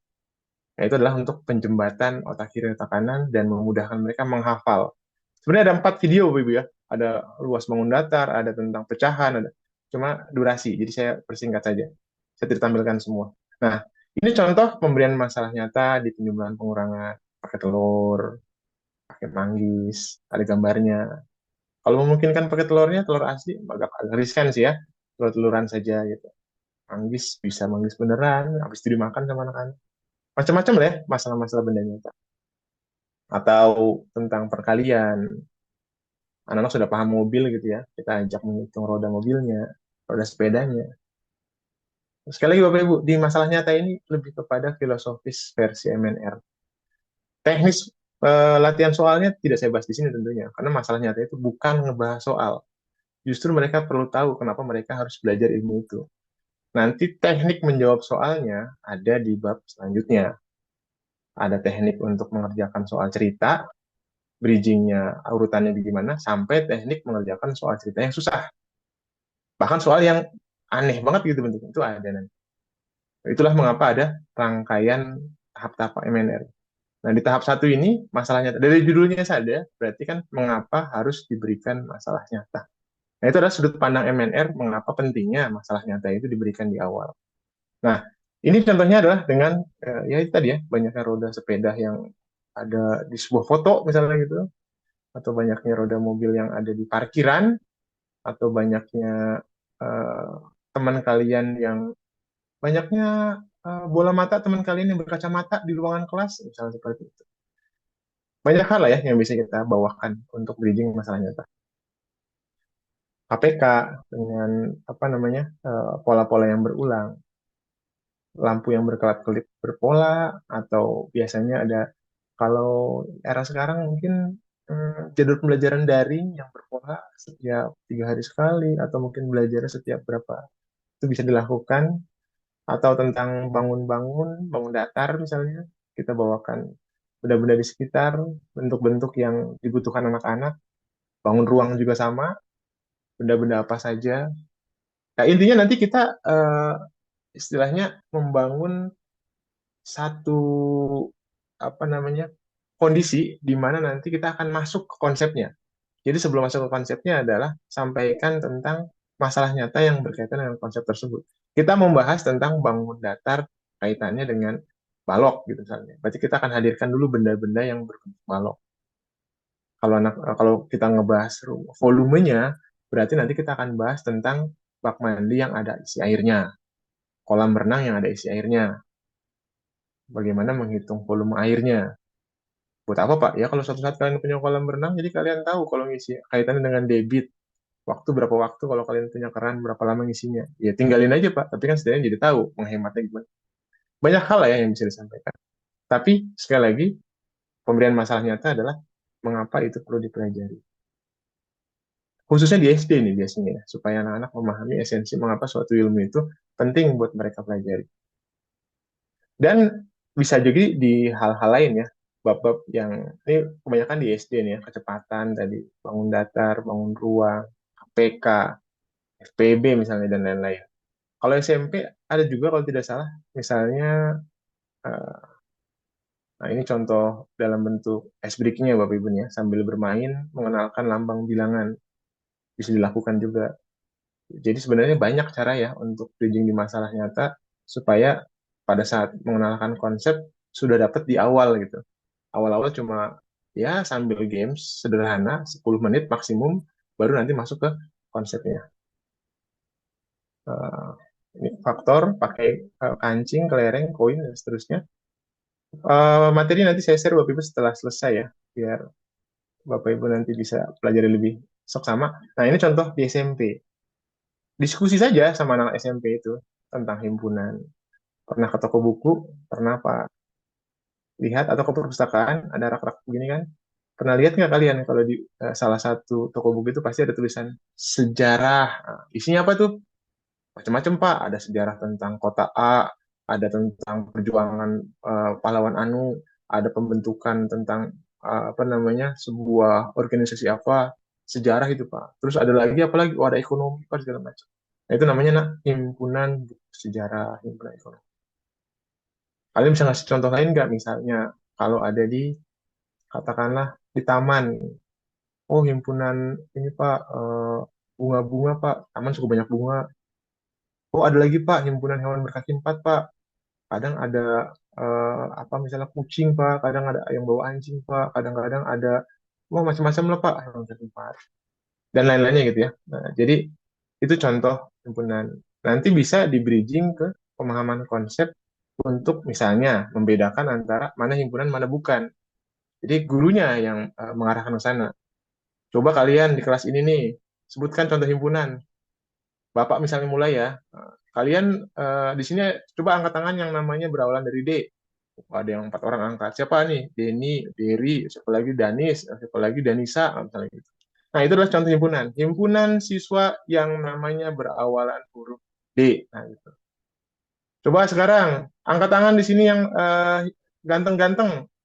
Ada yang angkat tangan, ada yang bu segala macem. Emang kamu ganteng misalnya gitu. Atau sini angkat tangan yang baik hati, coba angkat tangan. Oh, pas ada yang angkat tangan, yang lain protes. Apaan baik hati segala macam. Nah, kita cuma pengen tanya anak-anak, yang awal tadi pas Bapak nanya namanya Berawalandi, kok pada jelas angkat tangannya? Kalau yang ini kok pada protes? Iya Pak, kan kata Bapak baik hati. Baik hati dari mana Pak? Orang dia aja kalau apa namanya saya kesusahan nanya aja nggak pernah mau ngajarin Pak baik hati dari mana maksudnya. Itu artinya mulai diarahkan bahwa oh yang dimaksud himpunan itu apa, yang bukan himpunan itu apa. Baru nanti masuk pemahaman konsep. Itu masalah nyata gitu. Itu awalan awalan untuk mengantarkan ke sana. Apakah semua pelajaran bisa dilakukan seperti ini? Saya tidak bisa katakan bisa, karena mungkin ada yang tidak ada perwakilan masalah nyatanya. Tapi ketika ada, ya kita hantarkan, kita carikan gitu ya, supaya mereka bisa lebih memahami. Nah ini bisa pakai lain ya, barisan dan deret di SMP nih ya, mungkin. Atau peluang, pakai dadu, atau pakai kartu, awal-awalan seperti itulah. Sebelum masuk tentang, oh nilai peluang itu dari 0 sampai 1. Nah, kalau peluangnya 1 pasti terjadi, kalau 0 berarti mustahil terjadi, makanya nilai peluang itu 0, sekian-sekian, bentuknya pecahan. Nah, contohnya adalah kalau ada dadu, berapa peluang angka genapnya? Angka genap berapa aja? Oh 2, 4, 6. Oh berarti 3 dari 6, 3 per 6. Berarti setengah tuh peluangnya 0,5. Itu pakai masalah nyata dulu. Bawa dadunya, atau bawa kartunya, atau bawa, kalau kalian pernah lihat tendangan penalti, nah, kemungkinannya apa? Kemungkinan masuk atau enggak, Pak. Berarti peluangnya 1 dari 2, Pak. Masuk atau tidak masuk. Makanya kopi nanti peluangnya 50-50, setengah-setengah. Karena ada 2 kemungkinan. Dan lain-lain gitu ya, yang bisa kita terapkan ke anak-anak. Nah, Pitagoras misalnya tentang efisiensi, ternyata kalau jalan keliling lapangan bisa lebih cepat ketika shortcut dari ujung ke ujung. Nah, itu disebutnya sisi terpanjang. Itu masuknya Pitagoras. Adalah beberapa hal-hal lain yang bisa kita cari masalah nyatanya, padanannya dalam kehidupan mereka yang oh, iya juga ya, misalnya gitu lah. Ada satu insight baru yang mereka dapatkan. Nah, saya percepat Bapak Ibu. Jadi kalau versi MNR, nah ini terakhir nanti ya sebelum kita tanya jawab atau mungkin ada sharing session karena sudah mau jam 9. Nah, ini terakhir Bapak Ibu. Masalah nyata di MNR itu adalah sebuah langkah yang pertama menyampaikan tujuan pembelajaran. Untuk apa belajar materi itu. Yang kedua, kalau pakai di buku MNR, itu dibacakan masalahnya, ditunjukkan masalahnya lewat gambar, lewat video, dan memberikan kesempatan kepada siswa memberikan tanggapan. Atau kita memberikan pemancing. Jadi kita memberikan pertanyaan-pertanyaan pemancing, pengen tahu bagaimana reaksi mereka, bagaimana feedback dari anak-anak. Temannya boleh menanggapi, asal dikasih argumen, kasih alasan. Setuju nggak? Nggak setuju kenapa? Punya alasan lain, punya jawaban lain. Baru nanti kita akan mengarahkan bahwa ada konsep yang dibutuhkan untuk menjawab pertanyaan yang kita lontarkan. Ya, jadi misalnya gimana jadi cara paling efektifnya tuh kalau lari lewat pinggiran sama lewat tengah. Nah, ada namanya sebuah konsep menghitung yaitu disebut Pitagoras. Jadi kalau ada sebuah benda berbentuk segitiga siku-siku, sisi terpanjangnya bagaimana menghitungnya? Nah, itu bisa dilakukan. Nah, kegiatan seperti ini Bapak Ibu di MNR itu tidak lebih dari 10 menit. Jadi maksimumnya 10 menit. Ini di buku, contohnya kalau kelas 1 gini Bapak Ibu. Ini kalau di bukunya seperti ini. Ada kelas 1 topiknya apa, subtopiknya apa, tujuannya apa. Nanti tujuannya dibacakan. Nanti ada gambar yang ditampilkan. Nah, nanti pertanyaannya kan kita yang melontarkan. Ya, pertanyaan untuk anak kelas 1 lah ya. Ada yang tahu nomor dadanya Nala berapa? Yang punya nomor 79 siapa ya? Bisa nggak bacain coba? Atau tuliskan nih. Coba sekarang kalau Bapak punya pertanyaan 79. Ini kalau tidak salah babnya itu mengenal bilangan 20 sampai 100. Jadi ya seputar itulah bilangannya. Kita ingin menguatkan konsep dasarnya anak-anak tentang nilai puluhan dan nilai satuan. Ini ada sampai kelas 6 Bapak Ibu ya. Nah, karena ini memang untuk khusus untuk SD. Ini kelas 2-nya, kelas 3, kelas 4, 5, dan 6. Nanti yang di Bapak Ibu dapatkan lengkap sampai kelas 6. Saya tidak beberkan satu-satu karena kurang lebih sama lah. Intinya di buku MNR nanti ada seperti ini gitu urutannya. Tapi kembalinya pengajarannya adalah kepada guru. Jadi kalau saya boleh tadi kembali lagi ke inti utama di MNR adalah kalau secara teknis yang ingin langkah masalah nyata itu adalah mengawali pembelajaran dengan tujuan, biasanya di langkah apersepsi ya. Walaupun ada guru-guru sekarang yang, Pak, apersepsi mah cukup aja langsung absen, tanyain PR yang kemarin, pada paham ke materinya, langsung lanjut ke materi baru. Boleh nggak pembelajaran kayak gitu? Sekali lagi, saya tidak pernah melarang cara guru mengajarkan sebuah ilmu. Kembalinya adalah bagaimana guru tersebut mengatur. Kan nanti pertanyaannya kan tinggal apakah tuntas dengan gaya pengajaran seperti itu gitu. Evaluasinya apakah tercapai? Ya kalau tercapai ya sudah nggak apa-apa dilanjutkan saja gitu. Kalau belum dicobalah mungkin ada metode lain yang bisa kita lakukan. Misalnya adalah metode salah satunya pakai metode MNR atau pakai metode yang kita sudah pelajari dari sumber-sumber ilmu lain. Nah, ini Bapak Ibu untuk tahapan awal dari alur pembelajaran MNR. Bisa, suka ya. Nah, pekan depan tuh pemahaman konsep. Baru nanti kita akan bicara. Pak Riki, gimana kalau perkalian Pak Riki? Anak saya susah di pengurangan. Nah, contohnya, konsep meminjam itu gimana Pak Riki? Nah, itu episode pekan depan tuh ya, saya kasih spill nih. Contohnya, saya suka bertanya ke anak-anak, pengurangan itu kenapa susah dipahami? Karena konsep meminjamnya.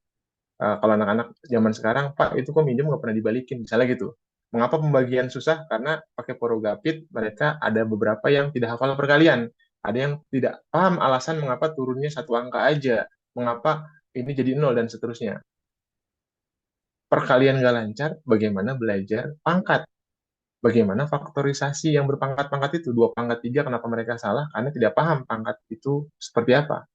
Kalau perkalian penyembelihan berulang, pangkat perkalian berulang, mereka tidak paham. Dua kali dua itu adalah 8, bukan 6. Itu tadi ya, nanti kita bahas di depan depan, itu spillnya. Tapi yang untuk malam hari ini adalah masalah nyata yang dimaksud di MNR. Mungkin masih ada tersisa waktu, Pak Suhardi, dari saya cukup sekian. Saya kembalikan barangkali ada teman-teman yang ingin bertanya sebelum nanti ditutup. Dipersilahkan, mungkin ada beberapa pertanyaan. Pak Suhardi, hadir? Ada Pak. Hadir. Dari saya cukup sekian, Pak Suhardi. Barangkali ada pertanyaan dari kawan-kawan yang ada di sini. Saya kembalikan, setidaknya mungkin 3 pertanyaan bisa lah ya. Sudah jam 9 kurang 3. Terima kasih Bapak Ibu. Saya kembalikan kepada Pak Suhardi. Silakan Pak Suhardi. Ya, terima kasih Bapak Riki atas penjelasannya dan materinya. Bapak Ibu, apabila ada yang ingin ditanyakan, kami persilakan. Waktunya masih ada sekitar 3 menit, bisa untuk 3 pertanyaan. Boleh Bapak Ibu? Saya mau tanya Pak. Ya, Izin. mantap Pak. Bapak guru matematika. Ya, Assalamualaikum warahmatullahi wabarakatuh. Terima kasih atas izinnya untuk bertanya. Saya guru di madrasah, kebetulan di MI, Bapak. Di MI, kebetulan saya megang guru matematika untuk dipasrahkan jadi guru matematika untuk kelas 5 sama 6. Namun ada beberapa kesulitan atau keresahan saya selama mengajar di kelas 5 sama 6. Yang pertama, basic kemampuan dasar di berhitungnya yang banyak saya temui itu masih bermasalah. Itu karena di basicnya bermasalah, akhirnya konsep seperti pecahan, rasio, kecepatan itu mereka jadi terhambat. Jadinya saya mengulang lagi tuh sedikit demi sedikit materi perkalian, bagaimana penjumlahan gitu. Mungkin dari pemateri Kak Riki atau Mas Riki atau Pak Riki bisa menjelaskan kepada saya terkait tangga. Biasanya kalau saya ikut beberapa pelatihan tuh ada tangga matematik seperti apa sih yang di kelas 1 tuh targetnya apa saja sih? Kelas 2 tuh apa saja, kelas 3 bagaimana. Jadi biar kita tuh ada target tuh tiap kelas gitu. Tiap jenjang maksudnya, tiapnya ada target. Jadi tidak belajar sembarangan di matematik, ada targetnya sendiri-sendiri itu. Mungkin itu aja yang perlu saya tanyakan ke malam ini. Terima kasih. Siap, terima kasih. Pak siapa Pak? Pak Tadi Habib. Saya Pak Habib. Pak Habibi. Ya. Oh siap Pak Habibi ya. Baik Pak Habibi, terima kasih pertanyaannya. Izin Pak ini ya, Pak siapa? Pak Seladi langsung jawab. Kalau tangga yang disampaikan, yang paling gampangnya adalah tentu kurikulum ya. Capaian pembelajaran yang sudah disampaikan pemerintah itu jadi pedoman utama. Kenapa? Karena evaluasi akhirnya nanti tentu dari pemerintah. Jadi kalau apa saja yang perlu dicapai, sebenarnya kalau saya sudah sangat nyaman dulu era-era pembelajaran zaman KBK, KTSP. KTSP dulu saya paling senang sebetulnya ya. Jadi sudah cukup jelas tuh SKKD, KIKD. Jadi kita punya batasan ya, materi apa yang harus tuntas di kelas 1, di kelas 2, di kelas 3, sampai kelas 6. Jadi goalsnya di kelas 6 dulu pakai ujian nasional misalnya gitu. Kenapa? Karena ada keterampilan atau kemampuan matematika apa yang perlu dikuasai gitu. Tentu misalnya kalau kelas 6 berarti saat belajar volume, berarti mereka sudah paham tuh penggunaan bilangan pangkat sampai 3. Kelas 4-nya berarti sudah dikenalkan tentang definisi misalnya faktor, bilangan prima itu apa gitu. Itu terpotong ya otomatis terpotong. Jadi kalau misalnya tangganya, kalau menurut saya ya kita pakai mengacu pada satu ketetapan yang sudah ada. Misalnya apa ya tadi kurikulum pemerintah itu kan pasti sudah ada. Bahkan sekelas Puspresnas pun yang perlu dicapai oleh anak-anak Olimpiade itu apa? Ada yang disebutnya apa namanya silabus. Nah berarti tangganya adalah dari silabus. Sebarannya. Jadi kalau ini kalau ngomongin ya Olimpiade nih ya, contoh Spesnas, itu ada silabus yang di kelas 4 apa aja yang akan keluar materinya. Jadi nggak mungkin anak-anak tuh ngubek 3 buku dipelajarin semuanya. Materi kelas 4 yang keluar apa, kelas 5 apa, kelas 6. Itu yang dikuatkan. Nah, kalau yang kembali tadi, contoh di buku MNR, tadi kan sekalian nih menjawab pertanyaan Ibu siapa tadi ya? Buku MNR seperti apa, Pak? Buku MNR tadi ada gambarnya ya. Eh, Cari di e-commerce, namanya KPM Mart lah ya, di toko kuning, toko hijau ada.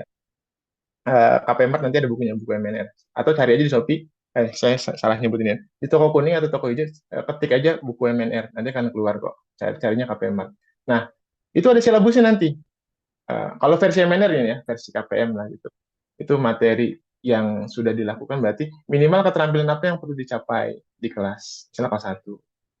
Karena jujur saja ya, saat ini gitu ya. Saya tidak berbicara mewakili katakanlah istilahnya dalam hal ini gitu ya. Saya tidak berbicara mewakili keseluruhan guru, tapi dari pengalaman saya melatih beberapa kawan-kawan guru di beberapa daerah itu kondisinya ternyata berbeda-beda.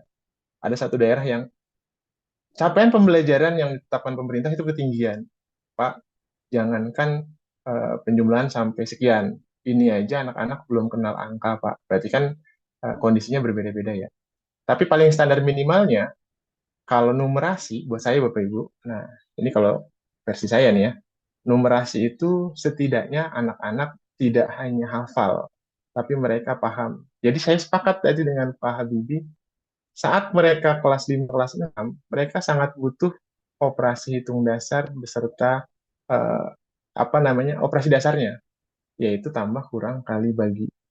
Pengembangannya menjadi faktor, menjadi pangkat, menjadi volume segala macam, itu tergantung 4 dasar tadi. Jadi kalau di kelas 1 harus tuntas apa? Menurut saya sudah ada di silabusnya penjumlahan sampai berapa. Ya paling setidaknya mereka tahulah dasar menjumlahkan atau mengurangi. Konsep mengurangi. Nah, itu yang akan kita bahas di pekan depan. Yang penting mereka paham konsepnya. Kalau sampai mananya ya akan ditentukan juga pada dasar anak-anak ya. Karena ada ya katakanlah satu lembaga pendidikan yang anak kelas 6-nya aja nggak bisa sama sekali perkalian. Kenapa? Karena penjumlahannya nggak tuntas. Tapi kan konsep dasarnya setidaknya mereka tahu di kelas 1, kelas 2. Pada saat mereka belajar pengurangan, awalnya gampang 12 kurang 1, 17 kurang 6, 7 kurang 6 masih gampang. Pada saat 60 dikurang 11, 0 kurang 1 pinjam udah susah tuh. Nah, itu yang akan kita bahas besok dengan konsep. Jadi kalau tangganya sampai mana? Sekali lagi dari jawaban saya berarti ya gunakanlah silabus yang sudah ada. Itu sudah tentu, sudah ahli yang menentukan ya, melihat kondisi capaian yang ada di Indonesia misalnya. Berarti silabus yang dikeluarkan oleh pemerintah. Bahkan MNR pun ada silabusnya, karena berdasarkan pasti merujuk pada kurikulum. Kalau buku MNR itu kurikulumnya kalau tidak salah Kurtilas ya, menyesuaikan kekinian Kurmer, tapi lebih berat di Kurtilasnya. Kalau buku Pintar itu merujuknya pada KTSP. Jadi, apakah berbeda jauh antar kurikulum? Sekali lagi ya, ini berdasarkan penuturan guru-guru, perbedaannya hanyalah pada letak materi. Ada materi yang di kurikulum A itu di semester ganjil, di kurikulum B di semester genap. Ada yang ditiadakan di kelas 3, adanya di kelas 2, lebih maju, atau sebaliknya, adanya di kelas 4. Lebih pada itu Bapak Ibu. Pada akhirnya nanti pas di ujung-ujungnya, berarti kan nanti endingnya, oh berarti anak-anak harus menguasai keterampilan ini di bidang geometri, ini di aritmetika. Nah, pembagian penyebarannya menurut saya sekali lagi itu berdasarkan. Ya, semoga itu bisa cukup menjawab pertanyaan dari Pak Habibie dari Lumajang. Nah, mungkin satu lagi dari ini apa nih, Pak Suhadi, saya langsung lihat di soal aja mungkin ya karena sudah cukup malam. Ini ada beberapa pertanyaan yang mungkin kalau ada yang mungkin saya jawab, mungkin saya jawab. Ya, Materinya bisa dicari jelas bisa. Nah, apa nih yang agak yang langsung panjang? di komentar aja, Pak. Oke, oke. Dari Bu Nurul, Lumajang. Menjelaskan konsep bangun ruang dengan alat peraga membuat sendiri, apakah tergolong pemberian masalah atau media? Itu masuknya nanti pemahaman konsep, Bu. Kalau besok di pekan depan. Karena versinya MNR itu ada yang melalui alat peraga, ada yang melalui induktif. Jadi kalau versinya MNR, membuat alat peraga, membuat sendiri dan anak-anak tergolongnya adalah pemahaman konsep gitu. Jadi untuk memahami konsep, oh bikinnya ya, mungkin proses bikinnya Bu ya. Kalau proses bikinnya berarti ya masuknya tetap pemahaman konsep. Jadi kita mencontohkan alat peraganya, terus kita ngajak bikin bareng-bareng. Kalau versi MNR-nya Bu ya. Nah, besok akan saya coba bahas beberapa terkait dengan alat peraga untuk Bu Nurul. Mengajari anak-anak Olimpiade MNR soal kompetisi anak kelas 1, apakah harus diajarkan anak kelas 1 dulu baru saran saya anak kelas 1 jangan diajarin Olimpiade dulu. Satu, kasihan ya anak kelas 1 diajarin Olimpiade. Soal matematika dasar aja sudah kasihan, apalagi Olimpiade. Dan lombanya juga nggak banyak. Kalaupun ada, di KPM ada nggak? Ada. Tapi satu itu biasanya dilombakan dengan anak kelas 2. Karena jenjang. 1 dengan 2, 3 dengan 4. Artinya, jangan dulu lah. Biar mereka suka dulu. Anak kelas 1, kelas 2, proses suka dulu aja. Kecuali mereka memang sudah memiliki dasar keterampilan matematika yang kuat, silahkan kenalkan. Kenalkan ya, bukan targetkan. Jadi jangan anak kelas 1, kelas 2 dapat emas pokoknya, kenalkan aja biar mereka suka masuk ke bisa. Syarat masuk Olimpiade itu kan suka dan bisa, sehingga nanti ketika kita mengenalkan Olimpiade, mereka tidak tergopoh-gopoh, tidak keseret-seret lah gitu ya. Kalau mau diseriuskan, itu kelas 4. Ini pengalaman di KPM ya.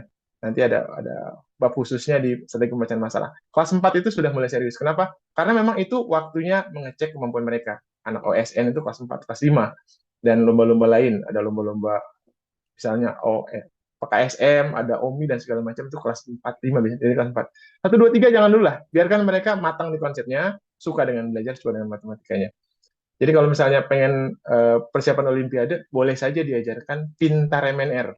Itu tanpa terasa sebenarnya mempersiapkan mereka, tanpa terkesan, karena di bukunya nggak ada kata-kata Olimpiadenya, tapi soalnya bisa jadi di bab penalaran komunikasi mencari masalah itu setara Olimpiade. Hanya mungkin PR-nya adalah Bapak Ibu siap-siap karena tidak ada kunci jawabannya. Jadi Bapak Ibu ikut belajar ya. Nah itulah makanya nanti saya bahas bab itu supaya Bapak Ibu bisa menjawab sendiri tanpa kunci jawaban. Nalarnya nanti akan biasa. Nah, kurang lebih seperti itu. Oh, mungkin sudah habis dari pertanyaan yang ada di teks, Pak Suhardi.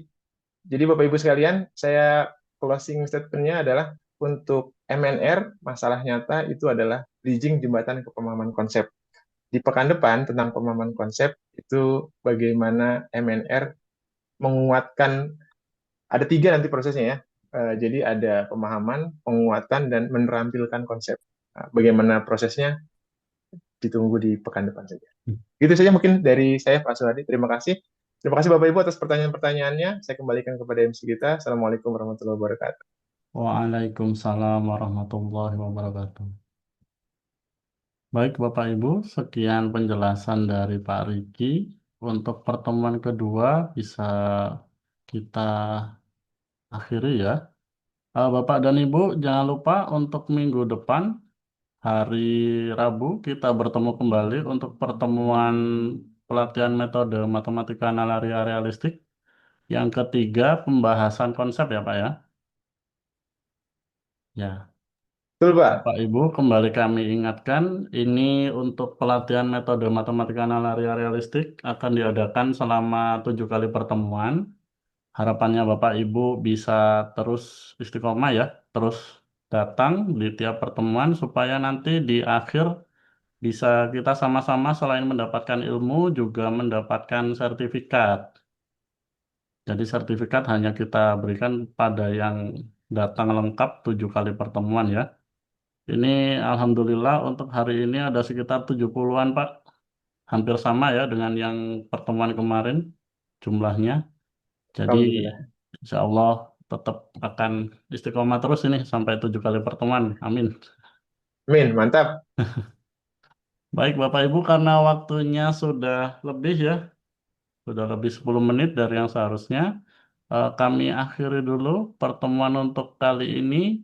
Kami ucapkan terima kasih banyak untuk Bapak dan Ibu yang sudah hadir dalam pertemuan kali ini. Terima kasih banyak. Assalamualaikum warahmatullahi wabarakatuh dan selamat malam untuk semuanya. Waalaikumsalam warahmatullahi wabarakatuh.